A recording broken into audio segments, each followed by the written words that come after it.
ainda está em discussão.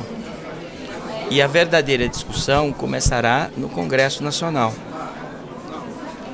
Mesmo um projeto que venha completo, com a expectativa de tratar das questões mais importantes, o local para os grandes debates é no Congresso Nacional.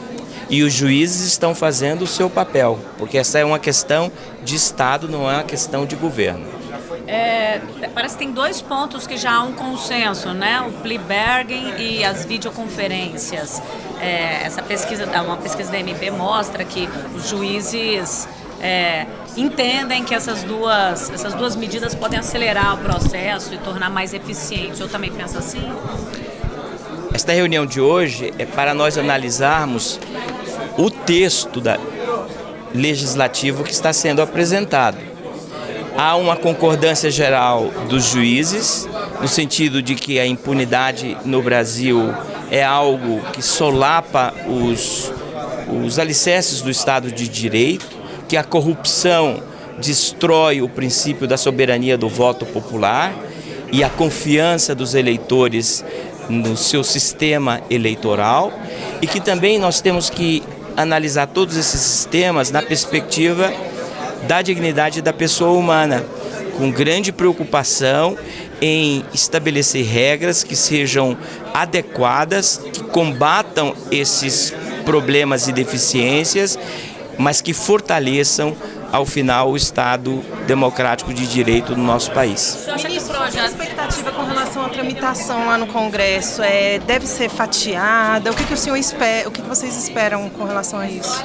A demora? A questão da Previdência, se vai prejudicar essa tramitação conjunta? Para nós juízes, um dos pontos altos desta iniciativa do ministro Sérgio Moro é tratar em um único texto, pela primeira vez no Brasil, a chamada criminalidade violenta, muitas vezes praticada nas periferias do Brasil, e a criminalidade do colarinho branco, aí se incluindo os ilícitos em torno da corrupção. Ou seja, não é possível que no Brasil se façam leis voltadas para o crime comum e que depois se tratem em leis separadas a criminalidade que mais afeta as bases mesmas do Estado de Direito no nosso país. Um possível fatiamento, então, prejudica o projeto? Um possível fatiamento prejudica o simbolismo deste projeto, que é conectar aquilo que na prática está conectado. Ou seja, o crime organizado alimenta a corrupção e a corrupção alimenta o crime organizado.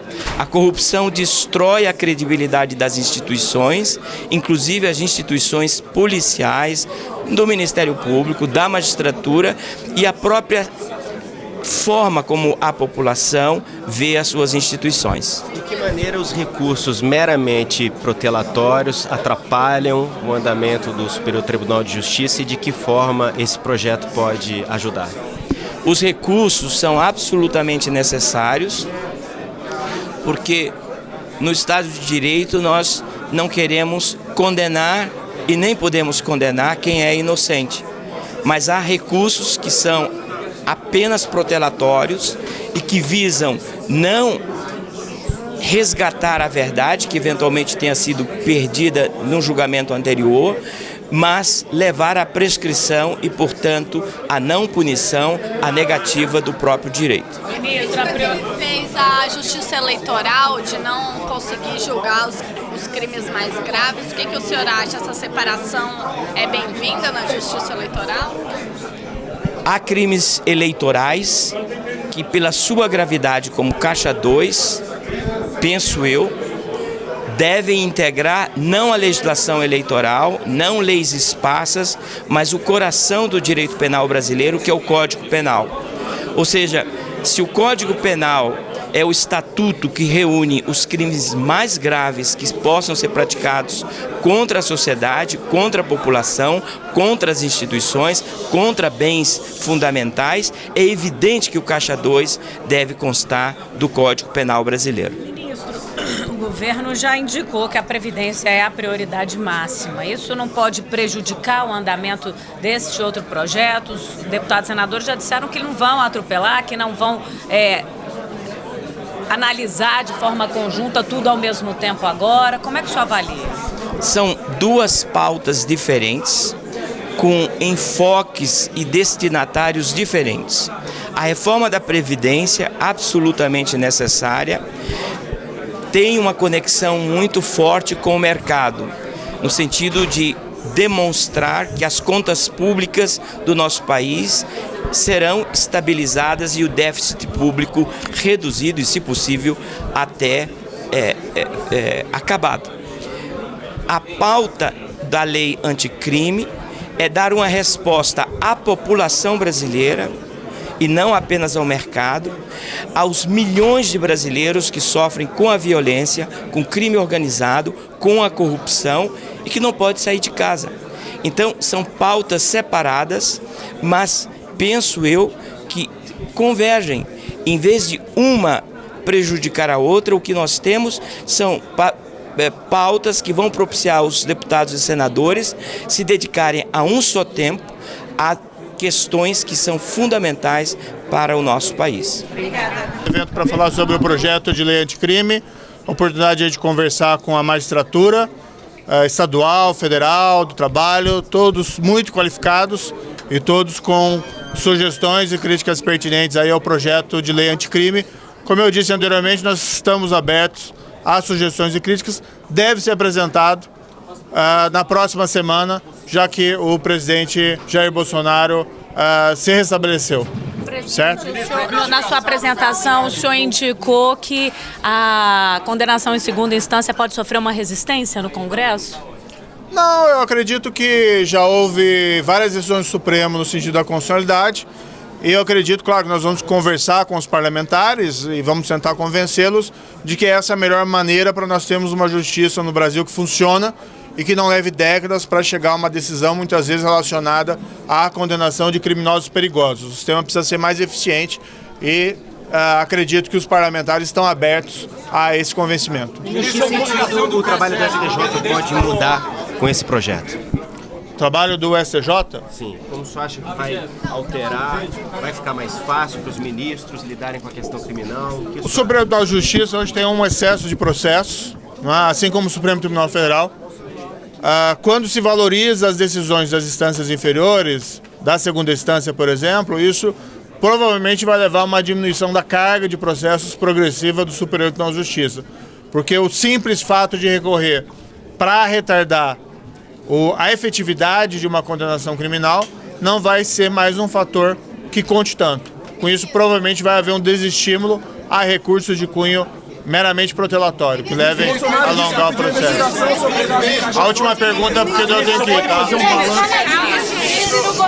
presidente Jair Bolsonaro determinou a abertura da investigação. Gostaria de saber se o senhor determinou a abertura da investigação sobre os repasses do PSL a possíveis candidatos laranjas, se o senhor já determinou essa abertura da investigação, quem vai conduzir e o que já foi apurado.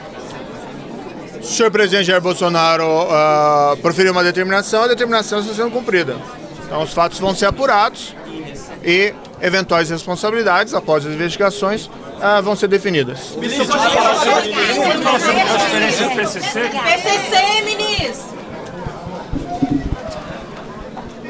A preocupação em ser um processo onde haja esse olhar fraterno para as pessoas vai estar mostrado claramente na forma como vai ser feita a transição, na criação, ou melhor, na separação da Previdência da Assistência, onde, quando conhecerem os detalhes, que eu não posso revelar ainda, todos vão entender. Mas o presidente Bolsonaro tem uma preocupação muito grande em fazer uma nova Previdência que respeite as pessoas. Isso seria antecipar os R$500 aos 55 anos?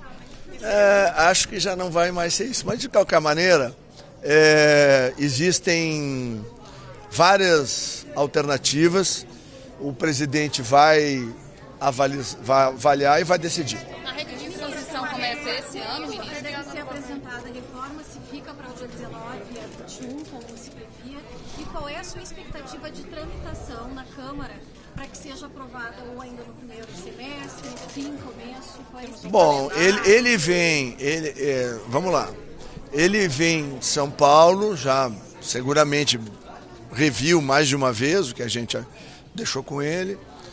Nós vamos conversar agora ao longo desse final de semana, início da semana que vem. Eu acho que antes do Carnaval deve estar lá. Antes do Carnaval, então, não é na semana que vem? Não é obrigatório ser na semana que vem. Se tiver tudo pronto e maduro, se ele achar, se ele se sentir seguro, a gente faz na semana que vem. Senão... A regra de transição começa esse ano? Assim que é vamos lá, os detalhes serão só depois da definição presidencial.